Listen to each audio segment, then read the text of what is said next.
Hi, magandang araw po sa inyong lahat for our first reading of the day. Tingnan naman po natin ngayon kung ano po ang makikita natin sa first reading of the day ngayong Sunday, no? Na-miss ko po kayong bigyan. So, ngayon po, tingnan po natin kung ano naman po ang makikita po natin sa ating reading of the day. Bigyan ko muna po kayo ng card reading for today. Ng angel card. Tingnan po natin kung ano po ang message sa inyo ngayon, no? So, sa aking studio, no? So, tingnan po natin kung ano po ang inyong angel card number for today. Buksan muna po natin ang kandila. Okay, so this is 1111.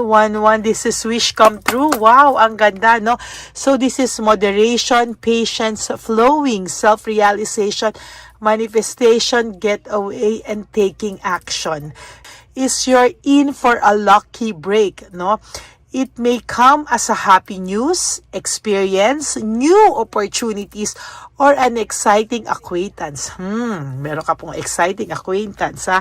You will find yourself in the right place at the right time. It is not a coincidence but a gift from fate. Okay. So, sa nakikita ko po, this is a very good angel card message for you. This is your wish coming true, no? Lahat po ng, parang ito na po yung break na inaantay mo. Ito na po yung talagang maswerteng break para sa'yo na magugulat ka na lang na meron darating sa yung happy news or bagong mga opportunities sa buhay mo, mga exciting na makikilala or pwedeng ma-meet ulit, no? You will find yourself in the right place, no? Tandaan nyo po, sa tamang panahon, sa tamang oras, sa tamang place, no? Basta sa tama na po ngayon, ano? Place, time, lahat, no? At hindi daw po yan coincidence, pero yan po ay regalo sa'yo ng fate because of your good attitude, and dapat daw ay talagang ibigay sa ito dahil ikaw daw po ay napakabait. Okay, so ngayon naman po, tingnan naman po natin sa tarot cards natin, ano, using this pastel colors tarot cards, kung ano po ang makikita natin. We'll pick 20 cards from this, no? Ayan, sige po.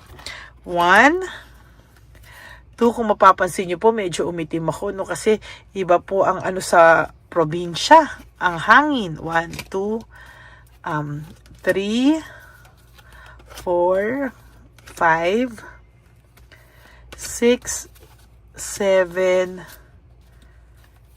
8, 9, 10, 11, 12, 13, 14, 15, 16, 17, 18, 19, and 20. Okay. Lagay ko lang po muna saglit ito dito.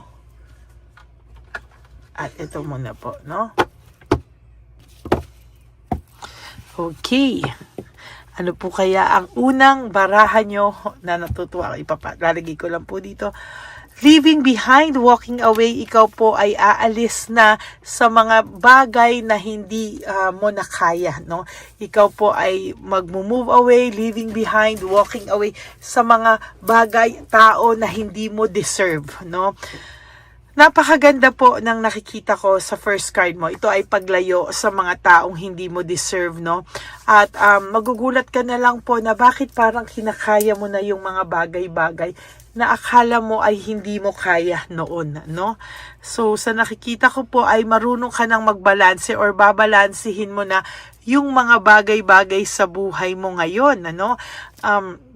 Maybe magtataka ka po bakit nangyayari sa iyo lahat yan, pero alam nyo po, sa nakikita ko po ay mas magiging maayos. Magkakaroon ka po ng klarong pag-iisip, clear mind, lahat, no?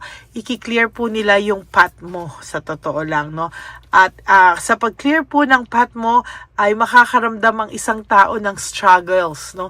Mag-struggling po siya sa buhay niya. Why? Because habang naku, ito talaga nakikita ko sa inyo, habang paayos ng paayos yung buhay mo, no? Habang ikaw is nagiging maayos, maganda na yung buhay mo, sa totoo lang, sa nakikita ko sa iyo, maganda po ang kinakaharap. Siya naman po talaga ay makakaramdam ng pagkabagabag, no?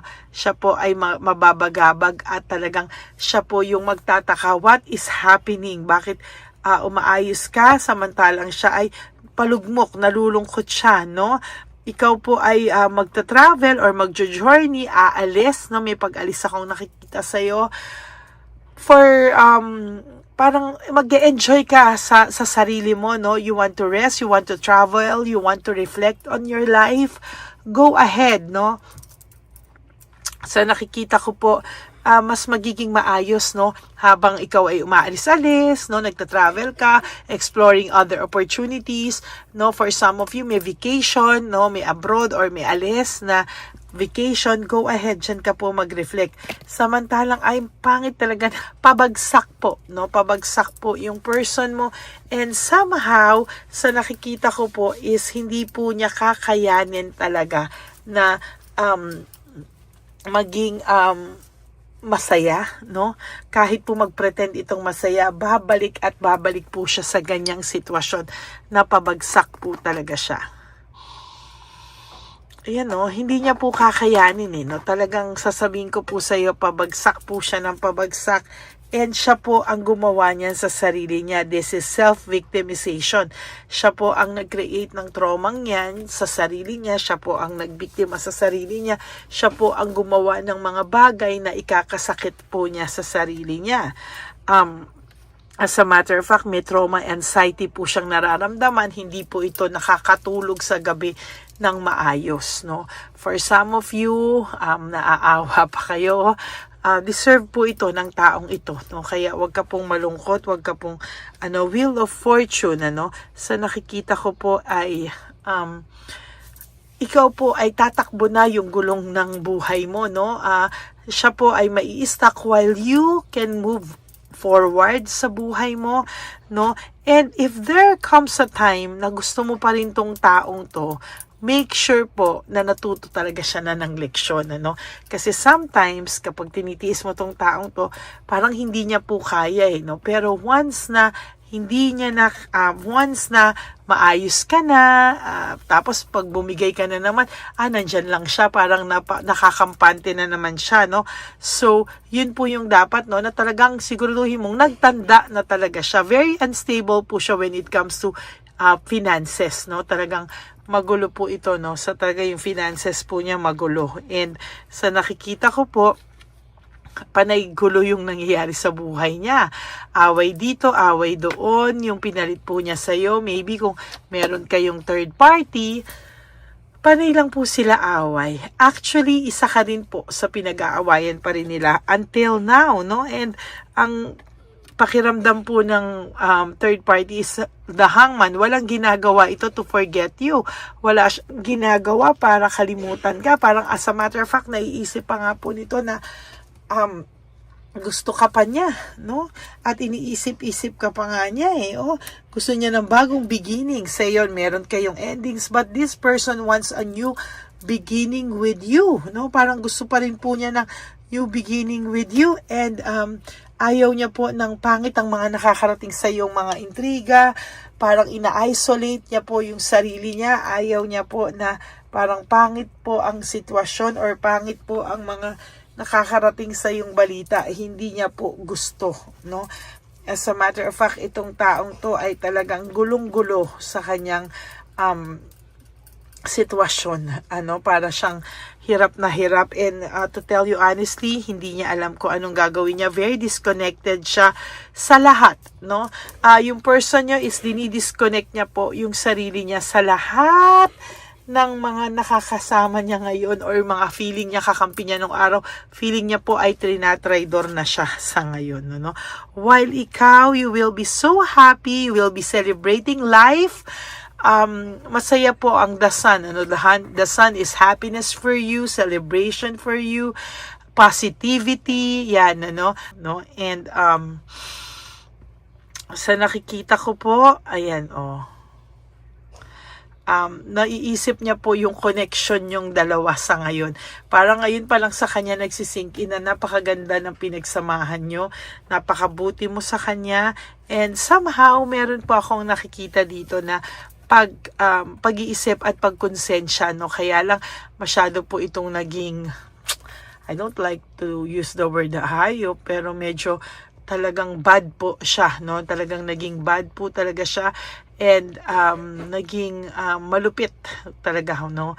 Malupit siya sa iyo, and sa totoo lang nasaktan ka po nito ng bongga, no? Ngayon niya po naisip na siyang may kasalanan, why kayo nagkaroon ng broken relationship, broken family. Whew!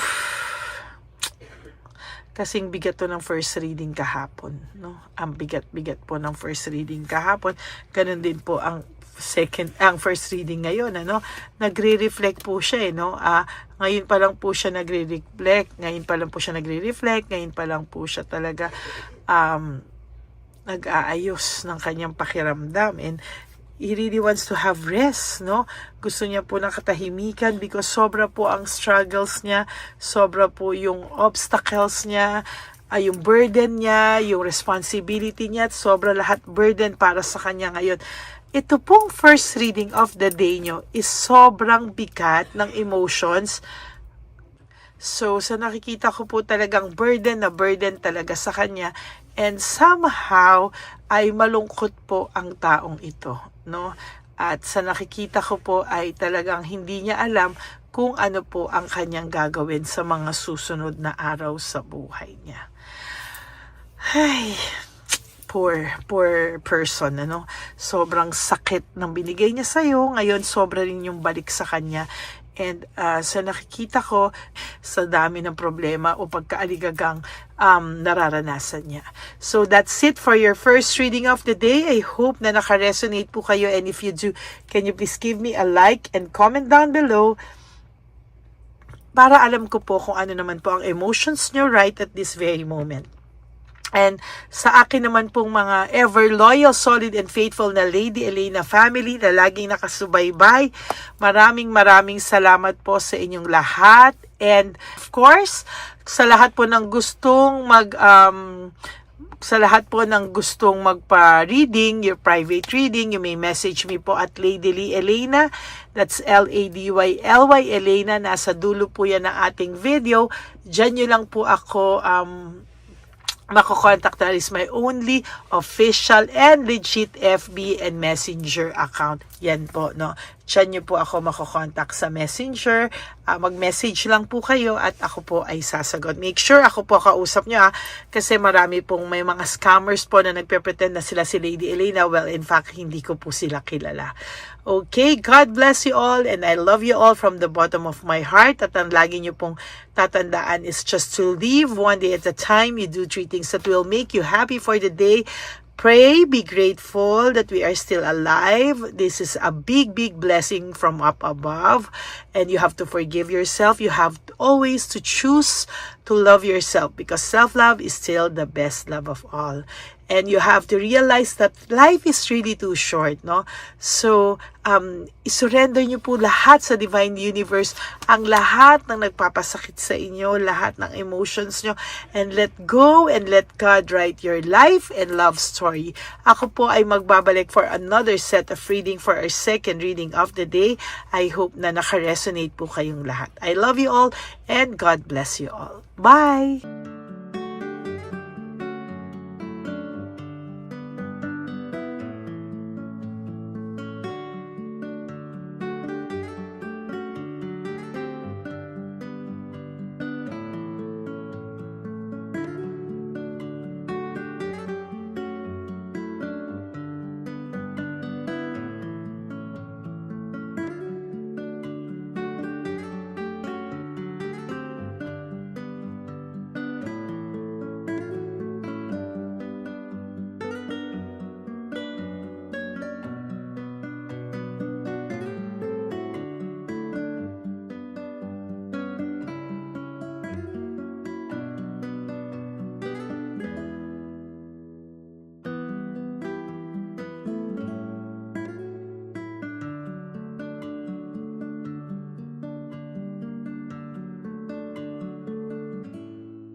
Papa Jesus. Ito sa'yo. Ito pa nung. Go ahead. Pera. Wala na, that's it. Ito po pera. Ito pa pera, oh. Bigayan ni Papa Jesus. Kain mo yan, ha? Jesus yan. Bigay. Wala ka ng pera dyan, ha? Okay lang kami, okay lang kami. Para sa iyo yan, para sa iyo. Naman yan ang isip niya pa. Pagkain mo yan, ha? Saan ka pa? Bye-bye. Yung pagkain makunit. Wala po ito. Bakit? Lagay mo lang po dito. Pwede po. Taga po, may bibigay lang po kami sa'yo. Bigay po ni Papa Jesus. Yan, para po sa'yo yan. Ingat po.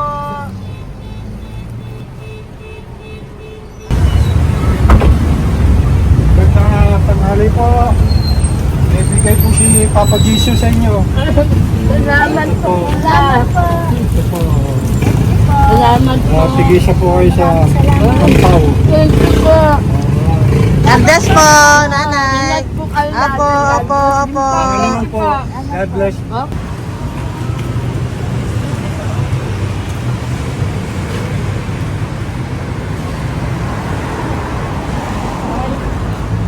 Bigay po ni Papa Jesus sa inyo.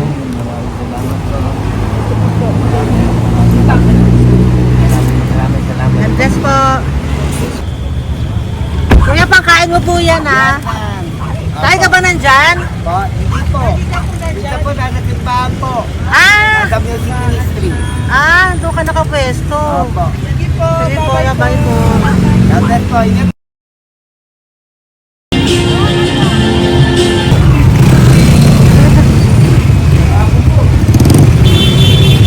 Bigay po ni Papa Jesus.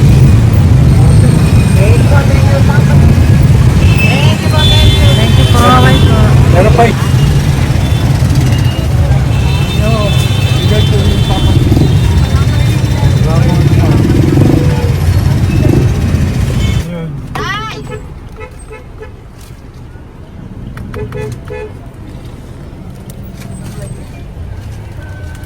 Good. Tay, para sa iyo po, bigay po ni Papa Jesus. Papa Jesus, eh. Tay, bye-bye. God bless po, God bless.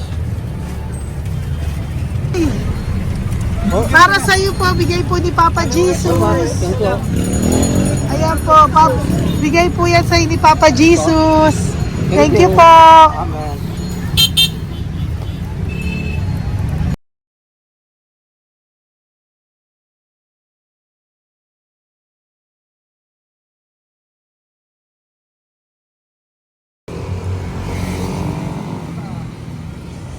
Bigay ni Papa Jesus. Kaya pagkain ato ko, ah. Madami mong aso, kuya. Alaga mo lahat yan. O, nagkait. Kaya sa isa, nasa niya iba. Kalagala. Ay talaga. Salamat po. Kalagala ko. E paano pagkain yan, kuya? Saan mo kinukuha? Sa tambay ko. Lahat. Ang dami. Ang dami niya pong aso. Oy, ang daming aso ni kuya. Sais. May nagbibigay sa inyo pagkain. Nangangalakal ako. Okay po. Tapos, Hayaan mo kuya, pag nadaan ako, bibigyan kita ng dog food dito, ha? oo. Dito ka lang ba lagi? Dito ako nagtutulong. Okay po, sige. Okay po. Marami din akong aso sa bahay, eh. Salamat po. Okay po. Isa. Kuya, pangkain mo yan, kuya.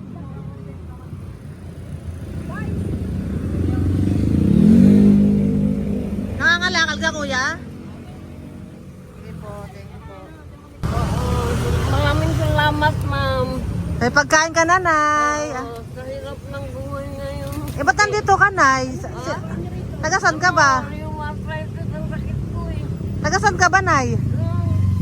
Sa plado eh. Sa Pladway. Oo. Okay po.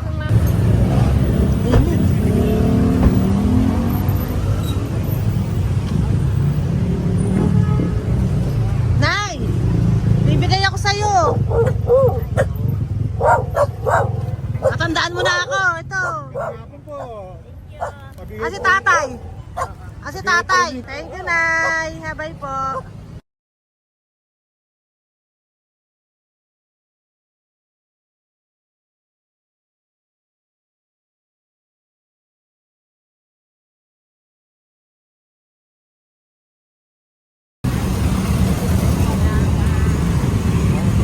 God bless, Tay. Thank you po.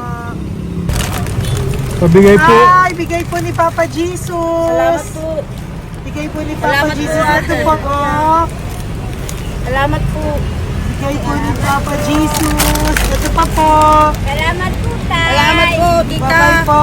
Maraming po salamat. Kayo, ate. Opo, ingat po kayo. Taga saan po kayo?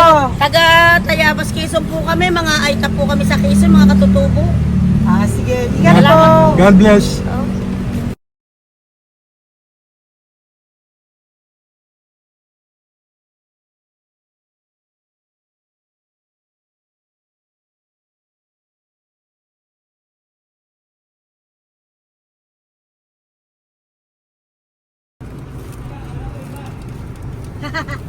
Tay, Tinatawag niya bigay po ni Papa Jesus. Thank you po. Ayan po. Sobrang Ang sipag mo naman, tay. sipag nyo naman po. Kanina po kasi, taglagas ngayon, taglagas. O, pang merienda nyo po yan, Sige po, ha? salamat po sa inyo. Tapos yung road bags po, Kala ko uwi nyo sino po. binubusinahan niya eh. Sige Sige po, na bye-bye po. Sige po, salamat po. Bye-bye.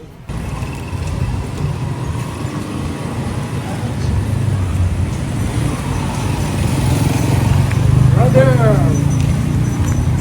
Basta, mabigay ni Papa Jesus. Ang sa'yo. Ang kaya mo yan. Ba't hindi ka makatayo? Na ano ka? Okay. Sige, bye-bye. Hello po. Tama. Para sa inyo po, bigay ni Papa Jesus. Thank you very much. Sige po, bye-bye po. God bless you. Tay, magandang hapon po. Bigay po ni Papa Jesus. Ito pa po, Tay. Para sa inyo po. Bye-bye po.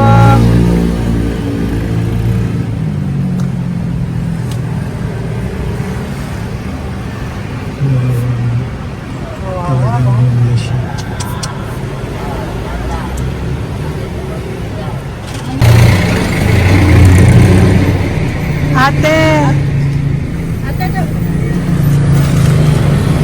Ano lang, baka maano siya.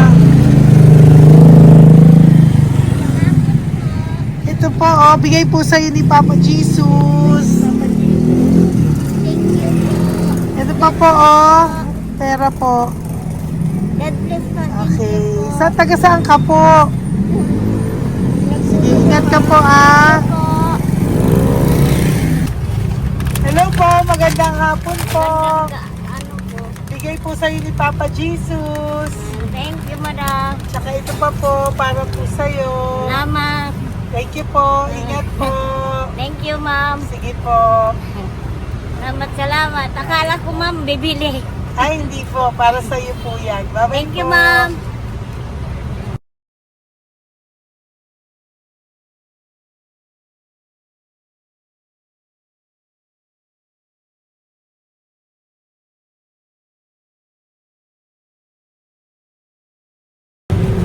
Hi. Hirap na hirap. Bibigay po ako ng gusto. Hirap na hirap Dito siya. po tayo, dito sa kabila. Hindi mo siya lies pa yan. Kawawa naman. Tay, magandang araw po. Oh, Lord. Bigay po ni Papa Jesus. Ay, ito po, ano, pantagdag po. Pagdagdag po, bigay po ni Papa Jesus. Thank you po. Thank you po. Kawawa naman.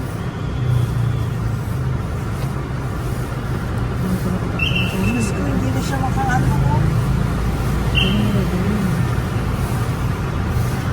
Ano? Tapos, may tatawagin lahat. Ano kami yun, narinig ko lang. Siyempre, ang bigat niyan.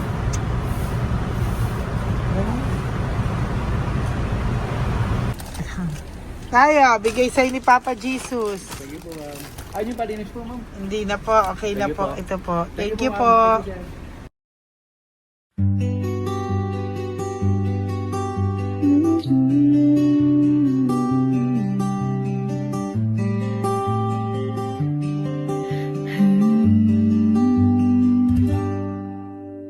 Nasa panahon ako ng kalungkutan, panahon na hindi ko alam ang gagawin.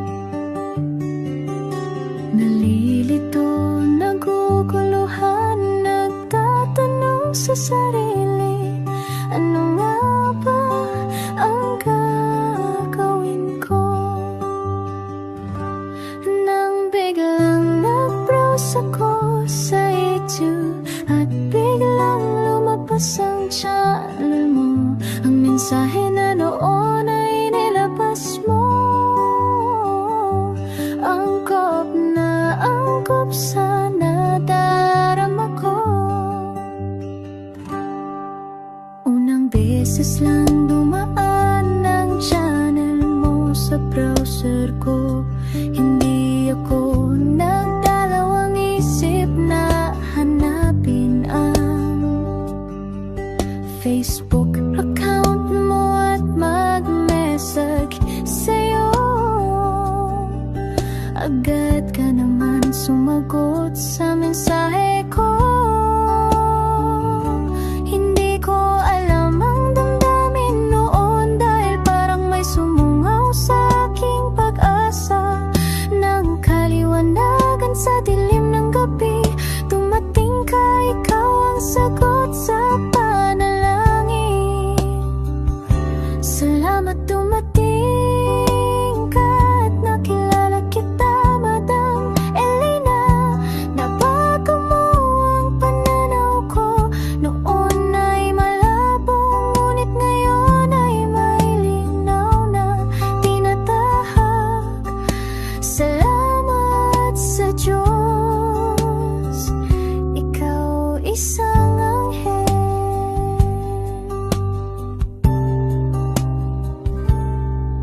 na inihulog sa lupa upang kami